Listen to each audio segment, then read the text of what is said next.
warahmatullahi wabarakatuh. Saya Wahyu Erika dari Prodi PGSD Non-Reguler Semester 3 Universitas Veteran Bangun Nusantara Sukoharjo. Di sini saya akan menampilkan sebuah monolog cerita rakyat yang berasal dari daerah Jawa Tengah yang berjudul Timun Mas. Selamat menyaksikan.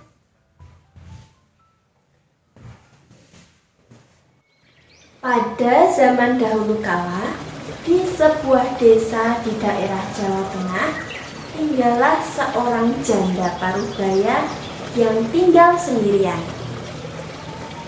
Janda tersebut bernama Mbok Srini. Suami Mbok Srini sudah sangat lama meninggal, dan Mbok Srini tidak memiliki seorang anak. Mbok Srini setiap hari sangat merasa kesepian.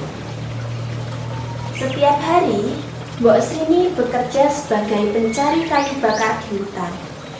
Dan hasil kayu bakar tersebut dijualnya ke pasar untuk mendapatkan uang.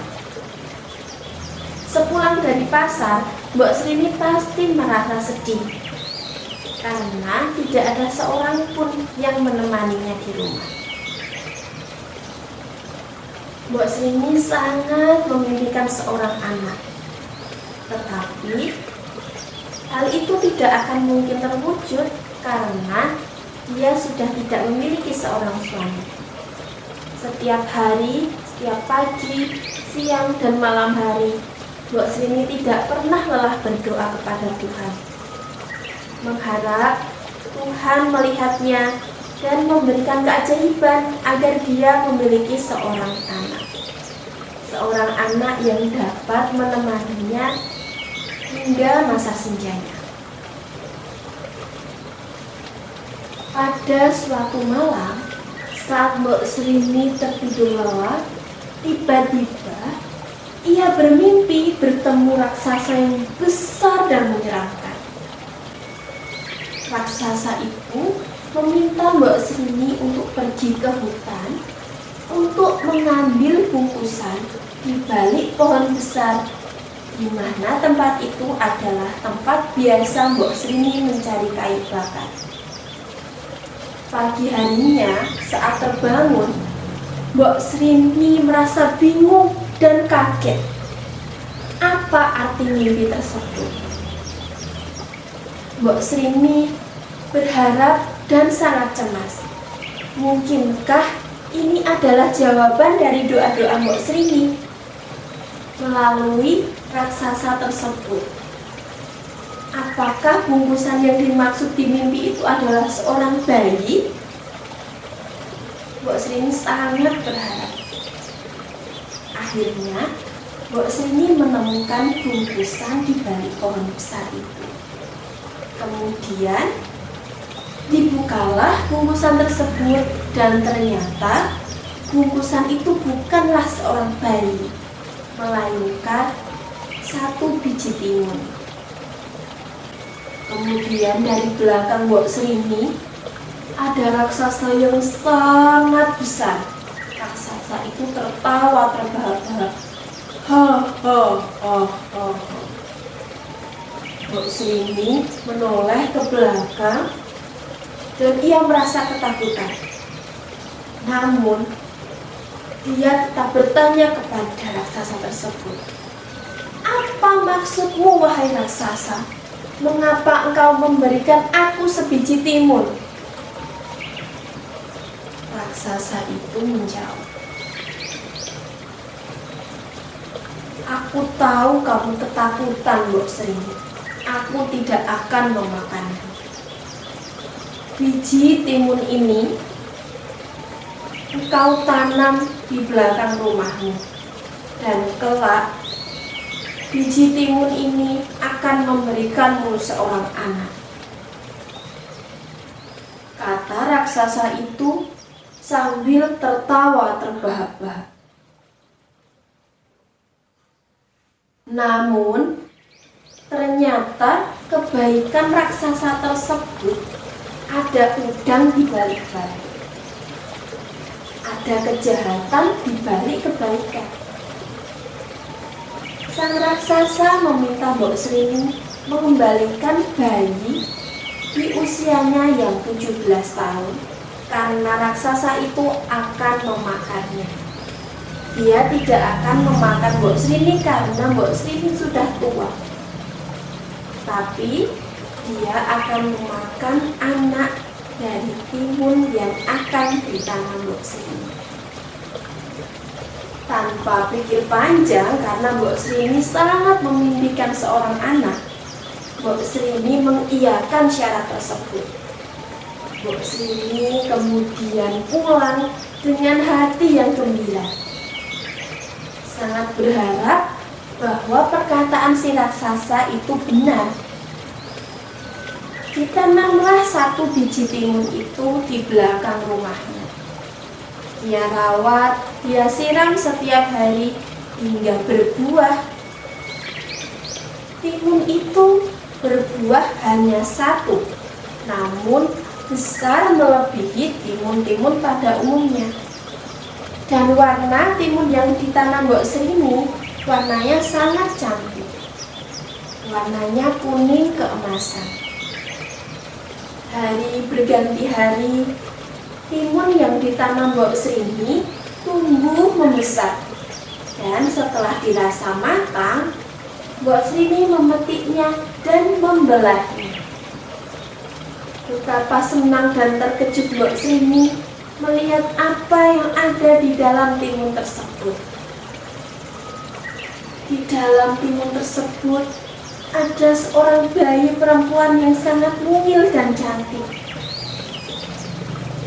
Kemudian ia gendong, ia peluk bayi itu. Kemudian bayi itu diberi nama Timun Emas. Hingga tiba di suatu malam, Mbok Srini bermimpi bertemu raksasa itu. Raksasa itu meminta timun emas untuk dikembalikan kepadanya. Karena sesuai perjanjian, di umur 17 tahun timun emas akan dimakan oleh raksasa. Dalam waktu 1 minggu, timun emas akan dijemput oleh raksasa dan raksasa siap untuk memakannya. Pagi harinya saat terbangun, Mbok Srini sangat ketakutan. Hingga setelah saat itu, setiap hari Mbok Srini merasa murung dan sedih. Dia tidak mau kehilangan anak satu-satunya. Dia harus berpikir bagaimana caranya agar raksasa itu tidak jadi memakan timun emas. Timun emas yang bingung lalu bertanya kepada Mbok Srini apa alasannya murung setiap hari. Setelah diceritakan kepada Timun Emas sangat merasa takut. Namun Timun Emas berusaha menenangkan ibunya yang sedang sedih. Akhirnya ada satu ide, di mana Timun Emas berpura-pura sakit saat raksasa itu datang. Raksasa itu tidak jadi memakannya dan mengulur waktu ketika mengaku. Mbok Srini dan Timun Emas harus segera mencari cara agar Timun Emas terbebas selamanya dari ancaman raksasa itu. Pada suatu hari, Mbok Srini pergi ke gunung untuk bertemu seorang pertapa yang sakti. Pertapa itu dulunya ialah teman dari suaminya yang sudah meninggal. Kemudian Mbok Srini menceritakan apa yang sudah terjadi tentang perjanjiannya dengan sang raksasa dan juga ketakutannya jika timun emas harus dikembalikan kepada raksasa untuk dimakan. Si pertapa yang baik dan sakti itu memberikan 4 bungkusan senjata